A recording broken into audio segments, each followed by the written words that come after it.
세상에 떠도는 기묘한 괴담들. 첫 번째 이야기, 영어 선생님의 턱 밑에는 흉터가 있었다. 제가 재수학원을 다닐 적에 영어 선생님의 턱 밑에는 5cm가량 찢어진 상처가 있었습니다.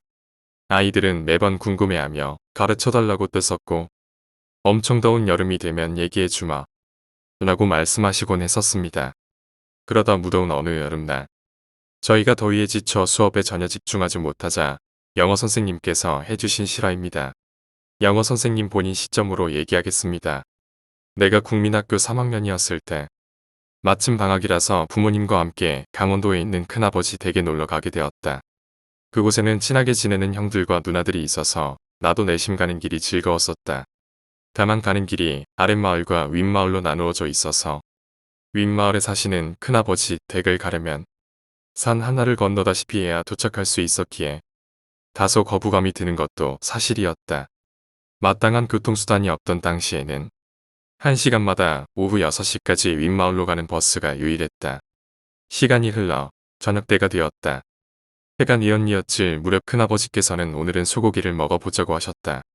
교통편이나 시설이 산 아랫마을에 치중되어 있었기 때문에 간만에 모이는 만큼 진수성찬으로 먹자고 하셨고 나야 대찬성이었다. 하지만 내려갔다 올라오시려면 좋기 2시간 정도는 걸렸다. 밤길이라 위험해서 우리들은 못 가고 부모님과 큰아버지, 큰어머니만 다녀오시기로 했었다. 그 당시 우리들에게는 빨간 망토를 둘러매고 뛰어다니는 슈퍼맨 놀이가 대인기였다. 그래서 형들과 나는 슈퍼맨 놀이를 하게 되었다. 평범한 슈퍼맨 놀이에 지겨웠던 큰형의 제안으로 우리는 옥상에 올라가서 슈퍼맨 놀이를 하게 되었다. 옥상이라고 했지만 높이가 3에서 4m쯤 될까 말까한 낮은 높이였다. 우리는 옥상에서 망토 하나를 둘러맨 채 용감하게 뛰어내렸다. 난 물론 겁이 많아서 뛰진 못하고 구경만 했지만 으아, 웬 비명인가 싶어 옥상 밑을 내려다보던 난 깜짝 놀랐다. 작은 형이 뛰어내리다가 발을 삐끗했는지 넘어져 있었고 머리와 다리에는 피가 흥건히 흐르고 있었다. 어린 나이에도 난 큰일이 났구나 싶어 엄마를 찾았다. 그래봐야 다들 내려가셨었지만 형들은 어찌할 줄 모르고 당황해했고 난 아랫마을에 가서 부모님을 모셔오겠다고 얘기했다. 큰형이 말렸지만 내리막길이라 금방 갈 테고 예전에 살았었기 때문에 길로는 훤하다고 우겼다. 결국 난 혼자 아랫마을로 뛰어갔다. 막상 내려가려니 무섭기도 했고 어둑어둑한 저녁이어서 랜턴 하나에 의지해 내려갔다. 내 딴에는 열심히 뛰어가고 있었는데 뒤에서 미묘한 시간 차이로 발걸음 소리가 들려오기 시작했다. 타닥타닥. 내가 이렇게 걷고 있으면 미묘하게 다른 타다닥 타다닥 이런 발소리가 났다. 난 등 뒤가 서늘해졌지만 이미 내려온 길을 올라갈 수도 없었고 형들이 놀릴 것을 생각하니 우습기도 했었다. 그래서 그냥 채우기로 했고 다만 미친 듯이 내리막길을 달리기 시작했다. 얼마 걷지 않아 난 돌부리에 부딪혔는지 넘어졌고 턱 밑이 찢어져 피가 흘렀다. 근데 느낌은 돌부리가 아닌 뭔가가 내 발목을 뒤에서 잡아당기는 느낌을 받았었다. 난 공황 상태에 빠졌었고 형을 살리기 위해 내려가는지 내가 살려고 내려가는지 그 느낌조차 분간하지 못했었다. 그런 상태로 계속 걸어 나갔고 한참을 달렸을까 웬 불빛이 새어나오는 집을 발견했다. 커다란 기와집이었다. 난 이제야 살았구나 싶었고 나무로 된 큰 문 앞에서 소리쳤다. 저기요. 누구 계세요? 대답이 없었고 난 살며시 문을 밀었다. 그러자 그냥 열렸고 그 틈 사이로 할머니 한 분이 보였다. 급한 마음에 다짜고짜 물었다. 할머니 우리 형이 다쳐서 그런데 붕대하고 약 빌릴 수 있을까요? 할머니께서는 말씀이 없으셨고 손으로 한 구석을 가리켰다. 그곳에는 웬 장롱처럼 생긴 함이 있었고 난 열어보라는 거구나라고 이해했다. 그곳을 열어보니 과연 붕대와 약이 있었다. 난 할머니께 거듭 배꼽 인사를 하며 그 집을 나왔다. 그리고 생각해보니 붕대가 있는데 굳이 부모님을 찾으러 가지 않아도 되겠다는 생각했고 다시 길을 오르기 시작했다. 어두웠지만 랜턴에 의지해 한참을 올라갔고 큰아버지 댁에 도달할 수 있었다. 이윽고 엄마의 얼굴을 보자마자 긴장이 풀렸던지 그대로 기절했다. 다음 날 아침 난 어제 상황에 대해 수많은 질문을 들어야 했다. 너 어제 어딜 다녀온 거니? 집에 있으라고 했잖아. 어제 턱에 난 상처는 뭐야? 무슨 소리인가 싶었지만 난 어제 있었던 일을 다 얘기해 드렸고 부모님들은 크게 놀라시며 어제 그 집에 한번 가보자고 하셨다. 난 어제의 느낌을 살려가던 대로 향했고 그곳에는 기와집이 아닌 만들어진 지 얼마 되지 않은 묘지가 파헤쳐진 채로 있었다. 두 번째 이야기, 호기심 천국 괴담. 1. 김연기 괴담. 이건 뭐 상식 정도로 유명해진 거니 짧게 쓰죠. 김연기 씨가 제작진과 10명 자살 우물이란 계획했는데 촬영부 감독이 갑자기 자기한테 저 우물에 들어가 보라고 해서 나도 사람이라 무서워서 싫다라고 말한 뒤 숙소로 와서 생각해보니 연기자한테 너무하단 생각이 들었다고 합니다. 감독한테 왜 그랬냐고 따지니 감독이 난 그런 적이 없다고 하던 유명한 실화죠. 덧붙여서 말하자면 일본의 한 프로그램도 그 우물을 취재한 적이 있는데 연기자 중 한 분이 갑자기 내가 한번 들어갔다 오겠다라고 해서 회의 후 들어갔는데 그 우물은 돌 10개를 던지면 자신이 자살할 때 얼굴이 보인다고 하더군요. 하여 그 연기자분이 우물에 들어가서 돌을 던지는데 돌을 3개쯤 던지자 갑자기 바람이 불고 무언가가 자신을 바라본다고 비명을 지르고 다리를 움직이지 못합니다. 간신히 스태프의 도움으로 탈출하고 방송은 거기서 끝나죠. 또 우물의 벽면을 보면 우물의 중간쯤에 손톱 자국이 무성하다고 하네요. 2. 빨간 방. 호기심 천국 제작진이 한 일본의 심령 스폿으로 유명한 폐병원에 방문했었죠. 그때 음향 녹음과 화면 녹화 등 여러 장비를 지니고 들어갔는데 들어갈 때 실례합니다라고 말하고 들어간 후에 폐병원 곳곳을 샅샅이 뒤졌지만 특별한 것은 나오지 않았습니다. 그리하여 촬영팀이 철수했는데 철수할 때 한 여성 PD분이 그럼 저희 이만 가볼게요라고 말하고 나왔다고 합니다. 그리고 방송국으로 돌아와 촬영 자료를 보고 있는데 음향 테이프에서 경악할 만한 것이 나왔습니다. 들어갈 때 실례합니다라고 말했지만 실제로는 아무 대답이 없었는데 테이프에 녹음된 거는 실례합니다라고 하니 어서 오세요라는 대답이 확실히 녹음돼 있었습니다. 또 철수할 때 그럼 저희 이만 가볼게요라고 인사했을 때는 가지마 라는 대답이 들렸다고 합니다. 3. 전생체험 마귀. 이것 또한 TV 프로그램 놀러와에서의 노홍철의 발언으로 정말 유명해진 건데 전생체험은 호기심 천국의 단골 코너이자 인기 코너였죠. 그냥 전생의 양반이나 유럽 귀족 아니면 동물 등은 뻔한 거였고 제 기억으론 아틀란티스의 주민도 있던 걸로 기억합니다. 각서라고 한 중년이 전생체험을 했는데 보통 최면에 걸리면 몽롱한 목소리와 힘없는 몸짓이 대표적이죠. 한데 그 중년은 이상한 소리를 중얼거리더니 갑자기 발작을 하기 시작했죠. 최면술사가 그 사람을 잡으며 당신은 누구였습니까? 라고 물으니 나는 마귀다. 라고 말해 경악하게 만들었던 사건이죠. 그 뒤 무속인에게 데려갔더니 그 중년의 전생을 묻자 그 무속인이 이 사람은 전생의 괴물이었다라고 말해 저의 어린 하트에 심심한 충격을 줬었죠. 세 번째 이야기, 관찰사. 문경세제 산마루에 온갖 잡신들을 모신 사당이 있었는데 그 효험이 꽤 영험했다. 산 주변 마을을 다스리는 이들이 이곳을 지날 때면 반드시 가마에서 내려 절을 한 뒤 돈을 모아 신들에게 굿을 해야 했다. 그렇게 하지 않은 사람은 반드시 나중에 이상한 재앙을 맞곤 했다. 그러던 와중 한 관찰사가 세제 너머의 마을에 부임하게 되었다. 그는 성품이 강하고 과단성이 있어서 무슨 화를 입을까 두려워한 적이 없었다. 그가 세제를 넘다 사당 앞에 도착하니 아전들이 몰려들어 예전 사토들의 일을 이야기했다. 하지만 관찰사는 그런 요사스러운 짓은 말도 안 된다고 물리친 뒤 말을 타고 한달음에 그곳을 지나갔다. 그런데 얼마 가지 못해 갑자기 바람이 세게 휘몰아치더니 난데없이 비가 관찰사가 탄 가마에만 집중적으로 내렸다. 그 모습을 보자 주변 사람들은 귀신의 소행이라며 몹시 두려워했다. 관찰사는 마부에게 명령해 사당에 불을 지르라고 시키고 명령을 거스르는 자들을 죽였다. 아래 사람들이 마지못해 그 명령을 따라 사당을 태우니 곧 사당은 싸늘한 재가 되었다. 관찰사는 그대로 세제를 내려와 문의관에서 하룻밤을 묵게 되었다.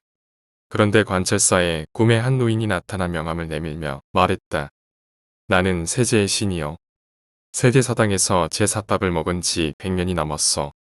그런데 당신은 예도 올리지 않은 데다 내 집까지 태워버렸으니 나는 당신의 맏아들을 죽여버릴 것이요. 관찰사가 노인을 꾸짖으며 말했다.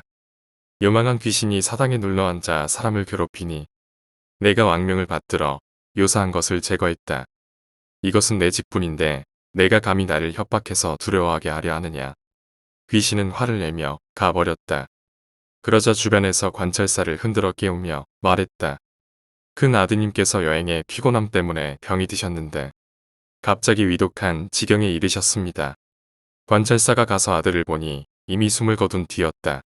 관찰사는 곡을 하고 아들의 염을 한 뒤 곧 관청에 들어섰다. 그날 밤 귀신이 또 관찰사의 꿈에 나타나 말했다.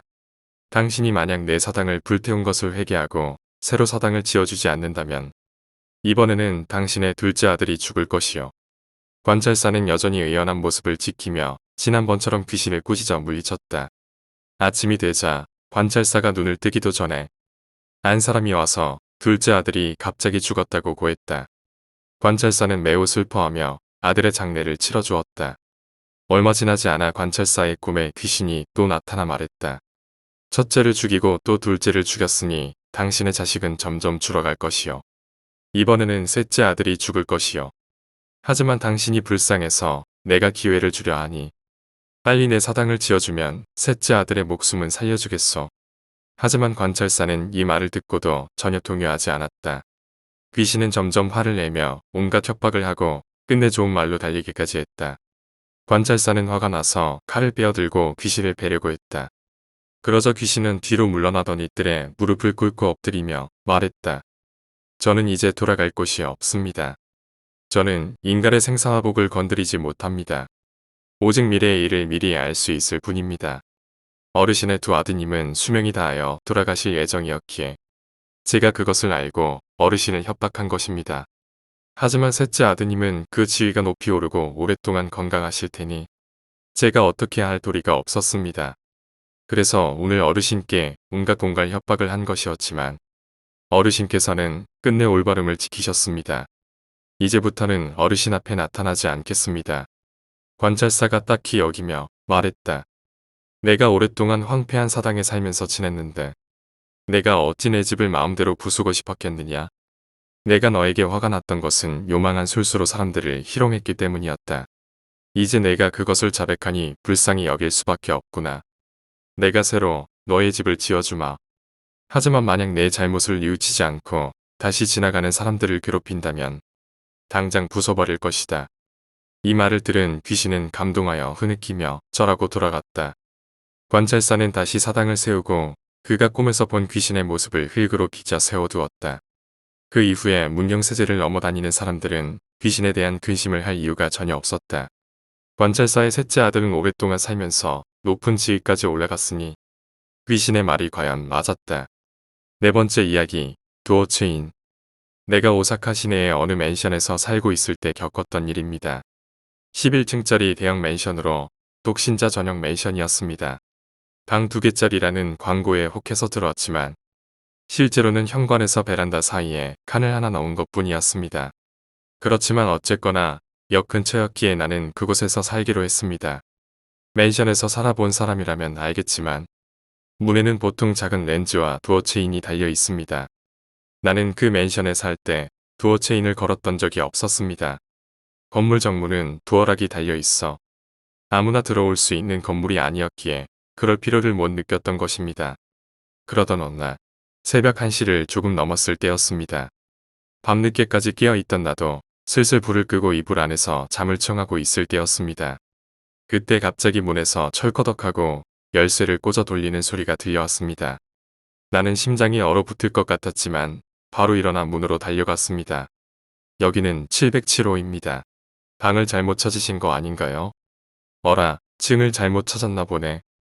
그런 목소리가 문 밖에서 들려오고 곧 아무 소리도 들리지 않았습니다.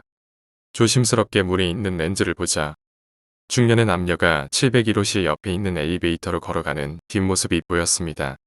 아마 여자가 이 맨션에 살고 술에 취해 층을 잘못 찾았던 것인 듯 했습니다. 하지만 정말로 무서웠습니다. 그리고 몇 개월 뒤 이번에도 새벽이었습니다. 그때도 나는 이불 속에서 잠에 빠져들고 있었습니다. 그런데 또 철커덕하는 열쇠를 돌리는 소리가 들려왔습니다. 그 순간 나는 일어났지만 전과는 상황이 달랐습니다. 문이 열린 것이었습니다. 하지만 조금 열고 문은 멈췄습니다. 문 틈새 사이로 복도에 불빛이 들어오고 있었습니다. 나는 문으로 달려가 그대로 힘을 줘서 문을 닫고 도어 체인을 걸었습니다. 그리고 나는 용기를 내서 렌즈를 들여다보았습니다. 그렇지만 사람의 모습은 없었습니다. 긴 복도 넘어 엘리베이터의 문이 보일 뿐이었습니다. 문이 열리고 내가 일어나 문까지 달려간 것은 정말 금방이었습니다. 만약 그때 문을 바로 닫지 못했다면 나는 어떻게 되었을까요? 5번째 이야기, 소개팅. 그 당시 사귀는 여자랑 헤어지고 홀로 지내는 게 너무 외로워. 친구를 졸라서 여자 한 명 소개해달라고 할 참으로 친구에게 전화를 했다. 여보세요. 내가 정말 사랑하는 친구. 요즘 뭐하냐? 첫 멘트가 여자 소개해달라는 거 아니면 아님 돈 빌릴 때 쓰는 멘트인데. 이 새끼 눈치가 장난 아닌데. 내 친구의 무당 같은 넘겨짚기에 속으로 깜짝 놀라면서 너무 그런 식으로 봐서 섭섭하다는 뉘앙스로 말했다. 내가 너한테 전화하면 그런 부탁이나 하려고 전화하는 줄 아나. 그럼 전화 왜 했는데? 야, 친구가 친구에게 전화하는데 무슨 이유 따위가 필요하냐? 너무한 거 아니야? 자식 삐지기는. 진짜로 전화 왜 했냐? 여기서 진짜 여자 이야기하면 내가 비참해지는 건가? 이런 계산으로 대충 얼버무리며 말했다. 그냥 오래간만에 소주나 한잔하자고 할 이야기도 있고 외롭고 심심하기도 하고. 이 말을 하고 나서 이 말한 것을 후회했다. 내가 생각해도 완전 여자 소개해달라는 멘트를 둘러 말한 것이 너무 티났기 때문에. 내가 말하고 내 손발이 오글거리네. 왜 진짜 여자 한 명 소개해줄까? 진짜? 너무 그렇게 안 챙겨줘도 난 괜찮은데. 자식 엄살은. 대신 술은 내가 쏴. 너 돈 가지고 나오면 나한테 죽는다. 문만 나와. 이런 농담으로 친구와 웃으면서 전화를 끊었다. 결국은 친구 애인의 그다지 친하지 않은 여자애를 소개를 받기로 했다. 소개를 받는 날 아침부터 너무 떨렸다. 목욕도 깨끗이 하고 그동안 사고 싶었지만 봐줄 사람도 없어서 눈으로만 찍어놓은 이쁜 옷과 로션과 스킨을 소개팅을 위해 큰 마음 먹고 질렀다. 화장품을 바르고 새 옷을 입었다. 입은 옷을 거울에 이리 대보고 저리 대봐도 이뻤다. 거울에 비친 내 모습이 너무 이뻐서 텔레비전을 보는 여동생에게 다시 물었다. 오빠 오늘따라 달라 보이지 않아? 응. 바지를 보니까. 난 웃으면서 동생 말을 따라했다. 당연 바지를 보니 옷이 이쁘다 이런 말을 할 것 같았다. 바지를 보니깐 어때? 바지가 끼이는 게 살쪘네. 내 예상과의 다른 반응에 심술이 나서 동생 머리카락을 한번 쭉 당기고는 도망치듯 집에서 나왔다. 떨려서 너무 빨리 약속 장소로 나왔다. 잠시 유료 지하 주차장에 차를 주차를 하고 핸드폰으로 약속 시간을 알람을 맞추어 놓고 잠시 눈을 붙였다. 새로 구입한 로션이랑 스킨이 내 피부와 맞지 않은지 듬뿍 바른 얼굴이 눕자마자 누가 나를 간지럽히듯 간질거렸다. 그리고 30분 지나서 알람이 울리고 약속한 호프집에 갔더니 미안하게 친구와 여자 2명이 먼저 나와 있었다.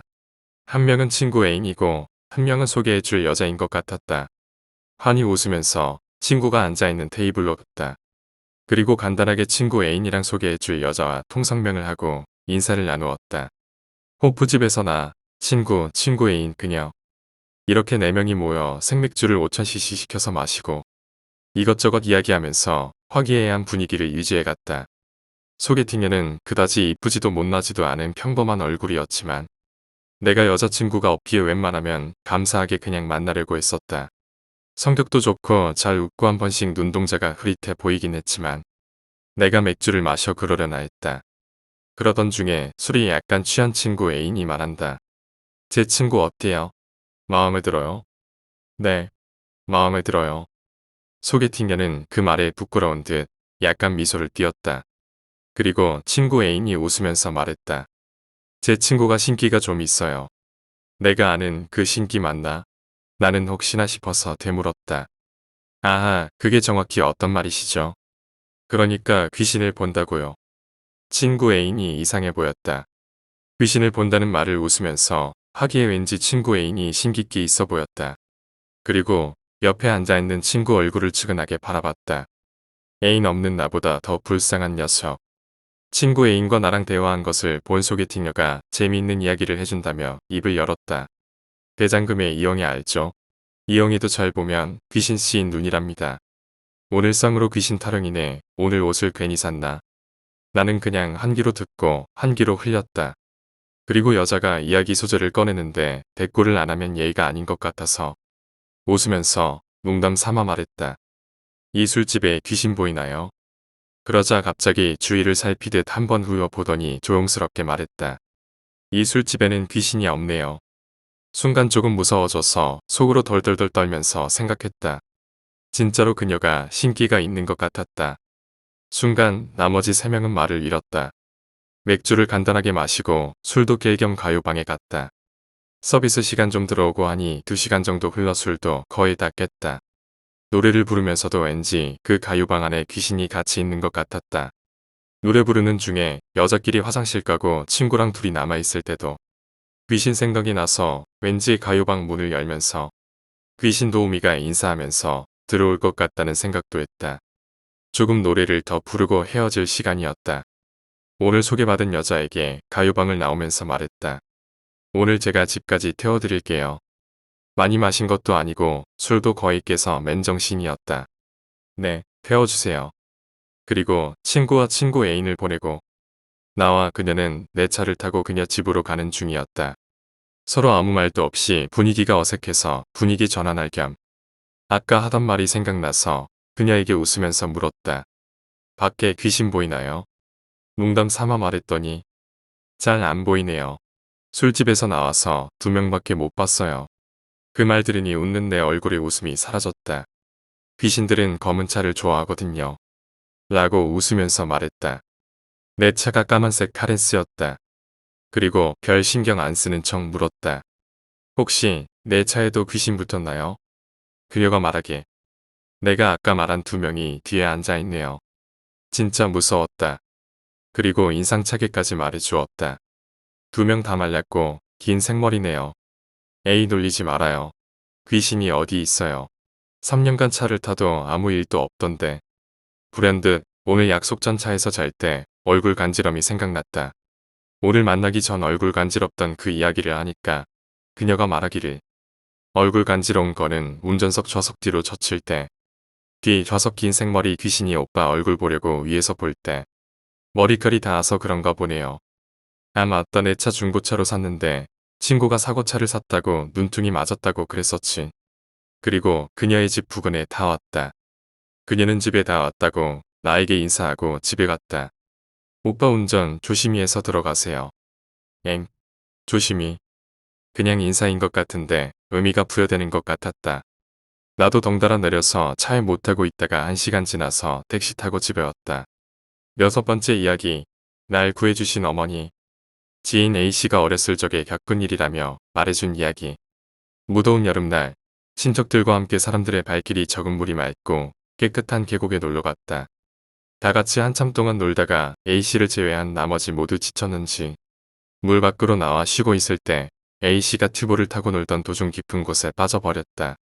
어른 키에 약 서너 배 정도의 깊은 곳이라 수영을 못했던 A씨는 물속으로 가라앉았었는데 그때 바닥에서 새하얀 손들이 발목을 잡아차려는 듯 휘젓고 있었다.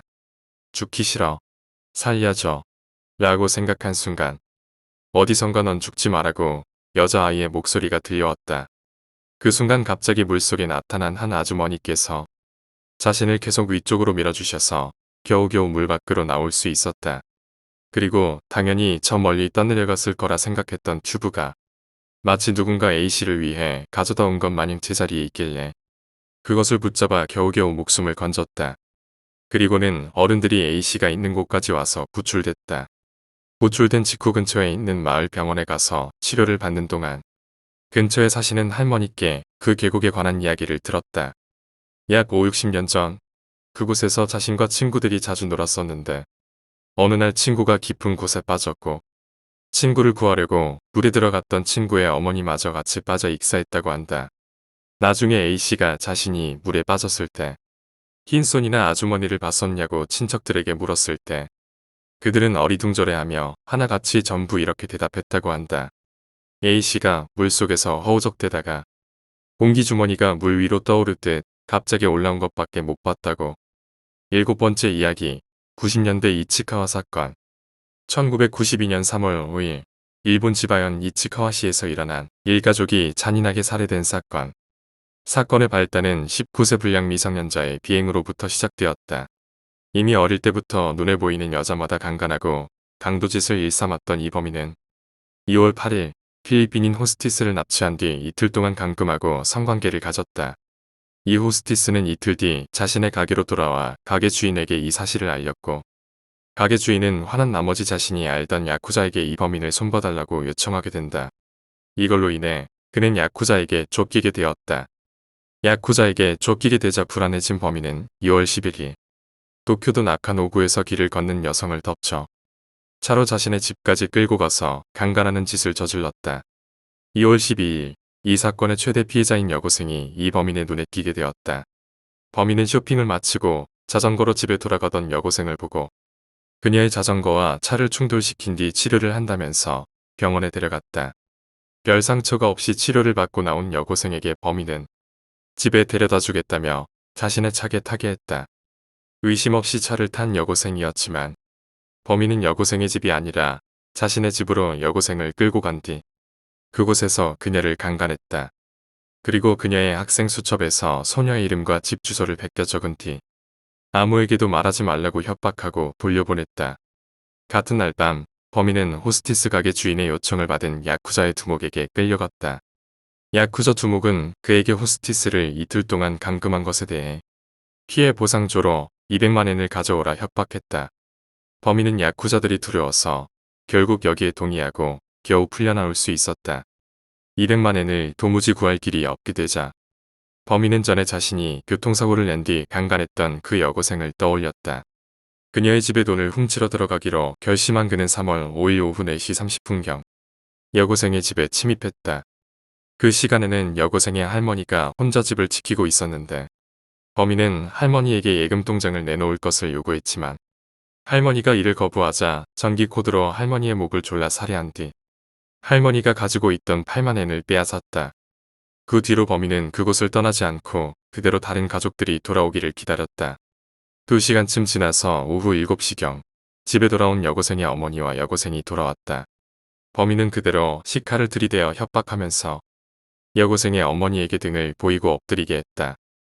여고생의 어머니가 그렇게 하자 범인은 여고생이 보는 앞에서 어머니를 살해하고 그녀에게 피가 흐른 마루를 청소하게 했다. 얼마 뒤 여고생의 4살 된 여동생이 돌아왔다. 부모를 돌려보낸 뒤 범인은 여고생에게 저녁 식사를 만들게 하고 셋이서 저녁 식사를 했다.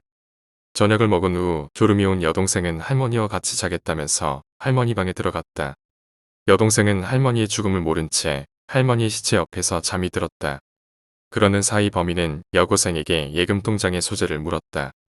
아버지밖에 모른다는 말에 범인은 여고생의 아버지가 귀가하기를 기다리면서 그 사이에 그녀를 다시 한번 강간했다. 오후 9시경 회사를 운영 중이던 여고생의 아버지가 귀가했다. 여고생을 강간하던 범인은 아버지가 들어오는 기미에 식칼을 들고 숨어있다가 들어오는 여고생의 아버지를 덮쳐 칼로 찌른 후 200만 엔을 내놓으려고 요구했다. 딸을 살리기 위해 아버지는 예금 통장이 있는 곳을 가르쳐줬다. 그러나 더 욕심이 생긴 범인은 더 내놓으라고 요구했다. 그러자 아버지는 회사 사무실에 다른 통장과 인감도장이 있다고 말했다. 범인은 여고생을 시켜서 사무실에서 그 통장과 인감도장을 가져오게 시켰다. 여고생은 아버지의 사무실로 가서 예금 통장과 인감도장을 가져왔다. 아버지 회사의 동료들이 왠지 이상한 모습에 무슨 일이냐고 물었지만 여고생은 그저 야쿠자 핑계를 대고 돌아왔다. 그러나 이미 범인은 그녀의 아버지를 살해한 뒤였다. 그 뒤로도 범인은 그 집을 떠나지 않고 있었다. 다음날 새벽 6시경 걱정이 된 아버지, 회사의 직원이 여고생의 집으로 전화를 걸었다. 몰래 전화를 받던 여고생은 그만 범인에게 들켜버리고 말았다. 큰 소리를 내며 소녀를 위협하자 범인의 큰 소리에 놀라 무서워진 여고생의 4살 된 여동생이 울기 시작했다. 범인은 시끄럽다면서 여동생까지도 살해해버렸다. 어처구니 없게도 범인은 계속 그 집에 머무르고 있다가 오전 9시쯤 여고생 아버지가 운영하는 회사에서 아무래도 이상한 느낌이 들어 경찰에 신고했고 경찰은 여고생의 집으로 출동해서 범인을 현행범으로 체포했다. 범인은 경찰이 들이닥치려 하자 여고생에게 자신이 흉기로 쓴 칼을 쥐게 하고 피해자인 척 연기를 하는 얄팍한 수작을 부리기도 했다. 이 범인은 아무런 죄책감이나 죄의식도 없이 오히려 1988년에 일어난 여고생 콘크리트 살인 사건의 범인들도 징역형을 받았는데 나는 그에 비하면 아무것도 아니라는 식으로 자신의 행위에 대해 말해 논란을 불러일으켰다. 사실 소양투상으론 미성년자이기 때문에 자신은 몇 년 징역을 살고 나오면 될 거라는 계산이 있었던 것 같지만 여고생 콘크리트 살인 사건 때문에 비난 여론을 의식했는지는 몰라도 재판부는 죄질이 나쁘고 잔인하다는 이유를 들어 범인에게 사형을 선고했다. 여담이지만 이 사건에서 살해된 여고생의 아버지는 로스 의혹 사건에서 미우라 카즈요 씨의 얼굴을 그대로 노출시킨 사진을 찍어 신문에 실어 논란이 된 언론 기사에서 미우라 카즈요 씨의 얼굴을 촬영한 카메라맨이었다고 한다. 이후 이 사건의 피해자 겸 생존자인 여고생은 사건 후 19년이나 지났는데도 행방이 어떻게 되었는진 알 수 없다. 비록 범인을 체포할 당시 경찰이 신속하게 구출해내고 보호했다고는 하지만 강간을 2번씩이나 당하고 위로해 줄 수 있을 일가족은 모두 죽었고 어머니와 여동생의 죽음을 눈앞에서 보고 피까지 직접 닦기까지 했는데 2011년 현재 30대 후반인 나이라고는 해도 그동안을 어떻게 살아왔을지는 분명 상상하기도 괴로운 일일 것이다. 어쩌면 지금 이 순간까지도 여동생 때 아버지 회사 동료들한테 도움을 청하거나 경찰에 연락했다면 가족을 구해낼 수 있었을지도 모른다. 하지만 그렇다고 해서 이 여고생에게 책임을 물을 수 없는 것이 이미 자기 가족이 눈앞에서 죽고 강간까지 당한 상태에서 정상적인 판단을 내릴 수 있을까? 다만 집까지 태워준다는 범인이 자기 집 주소를 알아냈다는 걸 알았을 때 사실대로 말하고 대책을 세웠다며 이러한 상황이 발생하지 않았을 것이란 점에서 안타까운 일이다. 물론 강간이나 폭력의 피해자가 된다면 꼭 부모님, 배우자, 친구, 동료, 경찰 등등에게 알려주고 도움을 청하는 것이 맞는 행동이지만 그것을 털어놓는 데는 엄청난 각오와 용기가 있어야 한다는 것을 생각하자.